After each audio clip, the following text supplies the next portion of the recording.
क्या data analyst के लिए सीक्वल जरूरी है? अगर आप डेटा एनालिस्ट बनना चाहते हैं तो ये सवाल बहुत कॉमन है। क्या सीक्वल जरूरी है? सिंपल और सीधा जवाब हाँ, सीक्वल जरूरी है। और सिर्फ जरूरी ही नहीं, ये एक फंडामेंटल स्किल है जिसके बिना आप एक इम्पैक्टफुल डेटा एनालिस्ट नहीं बन सकते।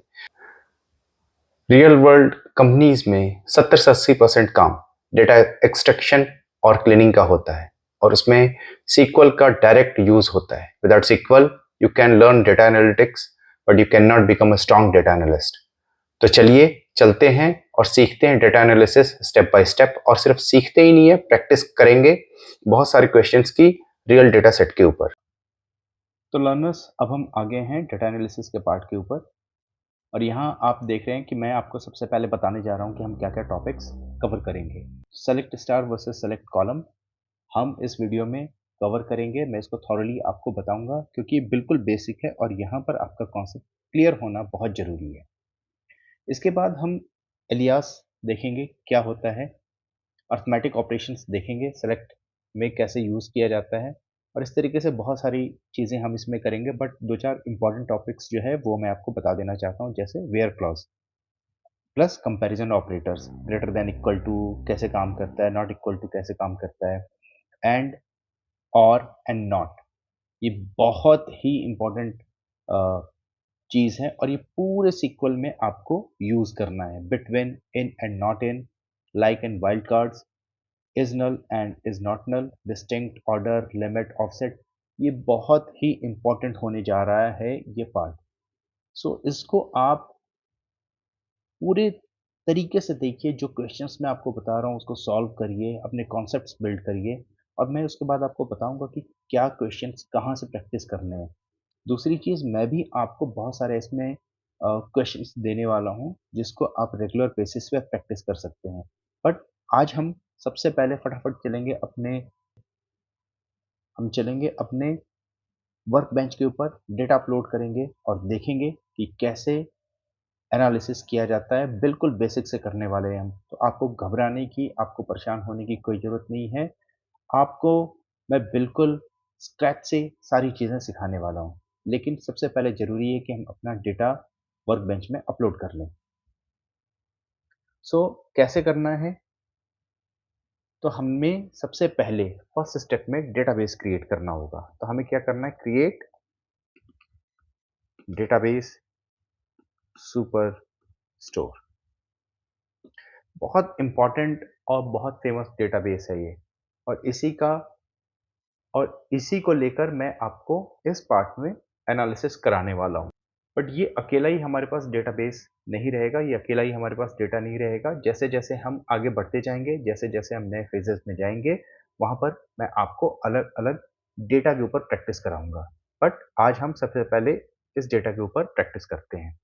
क्रिएट डेटाबेस सुपर स्टोर, इसको सेलेक्ट किया मैंने और रन कर दिया। ठीक है, मेरा डेटाबेस क्रिएट हो गया है। मैं कहाँ से चेक करूँगा? यहाँ आया और मैंने ये रिफ्रेश कर दिया, मेरे पास सुपर स्टोर का डेटाबेस क्रिएट हो गया है। अब मैं इसको अपलोड कैसे करने वाला हूँ? तो यहाँ पर मैं टेबल्स में आया और मैंने यहाँ पर डेटा इंपोर्ट विज़ार्ड यहाँ पर सेलेक्ट कर लिया। याद रखिएगा कि जब कभी भी आपको डेटा इस तरीके से अपलोड करना हो तो दो चीज़ों की रिक्वायरमेंट होती है, या बेसिकली आपको एक रिक्वायरमेंट फुलफिल करनी होती है कि आपका डेटा या तो CSV में हो या तो JSON फॉर्मेट में हो, तभी आप यहाँ से डेटा अपलोड कर पाएंगे। तो मैंने यहाँ पे ब्राउज़ किया और जहाँ मेरा डेटा सेव है मैंने वहाँ से इसको क्लिक किया।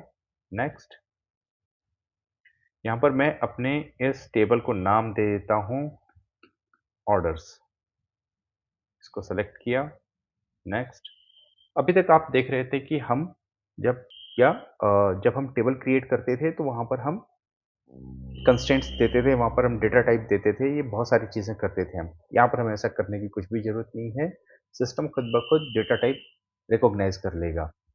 सो हम करेंगे नेक्स्ट। नेक्स्ट, अब ये थोड़ा सा टाइम लेगा डेटा इंपोर्ट करने में, तो आपको थोड़ा वेट करना पड़ेगा यहाँ पर। अब आप देखिए कि आपका डेटा जो है वो इंपोर्ट हो चुका है।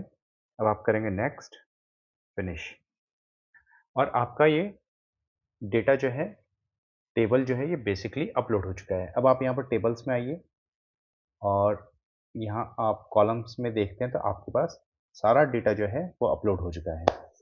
सो अब हम बढ़ते हैं सीधा अपने क्वेश्चंस की तरफ, कॉन्सेप्ट समझते हैं और उसके बाद क्वेश्चंस को सॉल्व करना शुरू करते हैं। तो सबसे पहले हम बात करते हैं आज हमारे इस वीडियो के टॉपिक की, which is select star and select column name. ये होता क्या है, सेलेक्ट स्टार है क्या? सो एनालिसिस करने के लिए आपको डेटा रिट्रीव करने की ज़रूरत है। तो डेटा का जो रिट्रीवल होता है वो दो तरीके से होता है। या तो आप सारा डेटा इकट्ठा मंगा लें, रिट्रीव कर लें, ठीक है, या फिर आप जिस कॉलम की ज़रूरत है, जिस डेटा की ज़रूरत है, सिर्फ आप उसी को कॉल करें और उसके ऊपर आप अपना काम करें और फिर मूव कर जाएं। तो सेलेक्ट स्टार क्या करता है? सेलेक्ट स्टार जब आप करते हैं तो ये सारा का सारा जितनी भी आपके टेबल में कॉलम्स हैं वो सारा का सारा रिट्रीव कर लेता है। अब इससे प्रॉब्लम क्या होती है? इससे प्रॉब्लम ये होती है कि आपका सिस्टम स्लो हो जाता है, ठीक है। सेलेक्ट कॉलम नेम क्या होता है?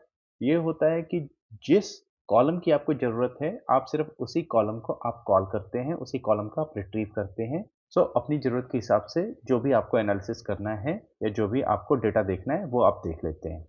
सो this is the basic difference. So अब इस कॉन्सेप्ट को, यानी सेलेक्ट स्टार और सेलेक्ट कॉलम नेम को हम प्रैक्टिकली यहाँ पर यूज करके देखते हैं कि ये होता क्या है, ठीक है। तो डेटा रिट्रीव करने के दो तरीके हैं, विच इज सेलेक्ट स्टार, जहाँ पर आप सारे के सारे टेबल के सारे कॉलम्स को आप कॉल कर सकते हैं, और दूसरा है सेलेक्ट कॉलम नेम, यानी जिसकी ज़रूरत है आपको, जिन कॉलम्स की ज़रूरत है उन्हीं कॉलम्स को आप कॉल करते हैं। सो यहाँ पर मैंने दो क्वेश्चंस दिए हैं आपके इन दोनों कॉन्सेप्ट्स को क्लियर करने के लिए। पहला क्वेश्चन क्या है? आपका मैनेजर आपसे कहता है कि सर मुझे टेबल का सारा डेटा देखना है, ठीक है। तो हमने पढ़ा है कि सेलेक्ट के साथ अगर हम स्टार यूज़ करें तो हम अपने टेबल के सारे कॉलम्स को एक बार में रिट्रीव कर सकते हैं, एक बार में देख सकते हैं। मैं यहाँ लिखता हूँ सेलेक्ट स्टार फ्रॉम, फ्रॉम क्या है हमारा टेबल नेम? ऑर्डर्स।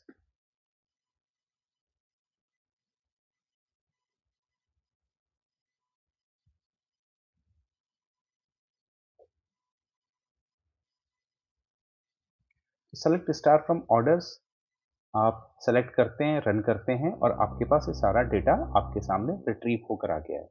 यहाँ पर आप रो आईडी देख सकते हैं, ऑर्डर आईडी देख सकते हैं, कस्टमर का नाम है, कस्टमर की आईडी है, जो भी डेटा आपके सीएसवी में होगा वो सारा का सारा यहाँ पर आपको दिखाई देगा। तो सेलेक्ट स्टार मतलब सब कुछ हमें कॉल करना है, सब कुछ हमें रिट्रीव करना है। अब दूसरा क्वेश्चन जो है वो देखते हैं। क्या कहता है? सुपर स्टोर ऑर्डर्स टेबल से सिर्फ ये कॉलम्स निकालो। कौन कौन से कॉलम्स हैं? Order ID, customer name, category और सेल्स, ठीक है, बहुत अच्छी बात है।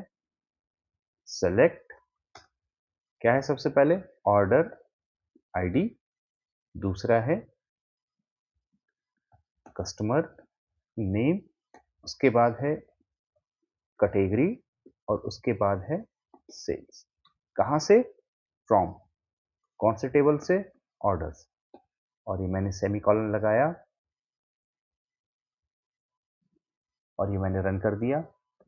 और अगर आप देखते हैं तो जो भी आपने मांगा था, यानी ऑर्डर आईडी आपने मांगा था, कस्टमर नेम मांगा था, कैटेगरी और सेल्स, वो सारी चीज़ें अब आपको यहाँ पर डिस्प्ले हो रही हैं, ठीक है। सो this is how select star and select column name works, ठीक है।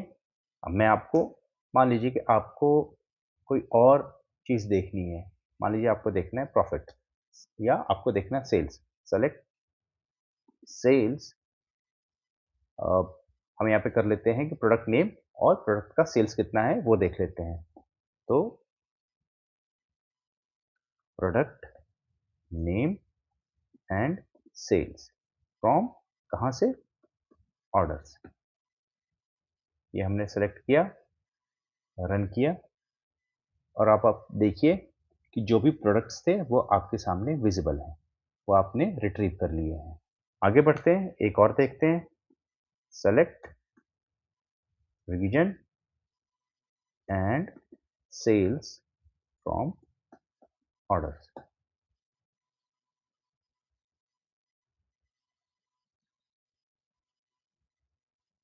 तो आप देखिए कि आपने यहां पर रीजन और सेल्स ये भी रिट्रीव कर लिया है। अब हमारे पास जो नेक्स्ट जो चीज आती है दैट इज एज, यानी एलियास। ओके, ये क्या होता है? सो कुछ लोगों के दो नाम होते हैं। सो फॉर एग्जाम्पल, किसी के ऑफिस का नाम है अजय, घर पे हो सकता है उसको अज्जू कह के बुलाते हो, एक टेम्पररी नाम होता है। जैसे सेलेक्ट, मैं यहां पर लिख देता हूं ऑर्डर आईडी एज ऑर्डर्स, ठीक है। और यहां पर हम लिख देते हैं कस्टमर नेम एज कस्टमर, और उसके बाद हम यहां पर लिख देते हैं सेल्स फ्रॉम ऑर्डर्स। तो ये मैंने सेलेक्ट किया और रन कर दिया। अब देखिए, हमारे पास ऑर्डर आईडी एक अलग कॉलम था, लेकिन अब हमने उसको यहाँ पर नाम क्या दे दिया? ऑर्डर्स। कस्टमर नेम को हमने कस्टमर का नाम दे दिया, सेल्स को हमने एज इट इज रखा था। तो एक कस्टमर ने एक ऑर्डर आईडी में से एक कस्टमर ने या कितने का सामान खरीदा तो वो यहाँ डिस्प्ले हो गया। तो डेटा के ऊपर, कॉलम के ऊपर या टेबल के ऊपर इसका कोई फर्क नहीं पड़ता है, ठीक है। ये सिर्फ एक टेम्परेरी नाम होता है, और ये आपको बहुत सारे जगहों पे, खासकर जब आप ज्वाइंट्स में एलियास की जरूरत पड़ती है, ठीक है। सो लर्नर्स, आज के लिए इतना ही। हमने आज 3 कॉन्सेप्ट देखे हैं: select star, select column name and alias. आप इसको एक बार रिवाइज कर लीजिए, क्योंकि जैसे जैसे हम आगे बढ़ेंगे आपको ये सारे कॉन्सेप्ट्स काम आने वाले हैं। सो फ्रेंड्स, आज के लिए इतना ही। मिलते हैं हमारे नेक्स्ट वीडियो में, जहां पर हम देखेंगे कुछ और नई चीजें और सॉल्व करेंगे कुछ और नए questions. So thank you for watching this video.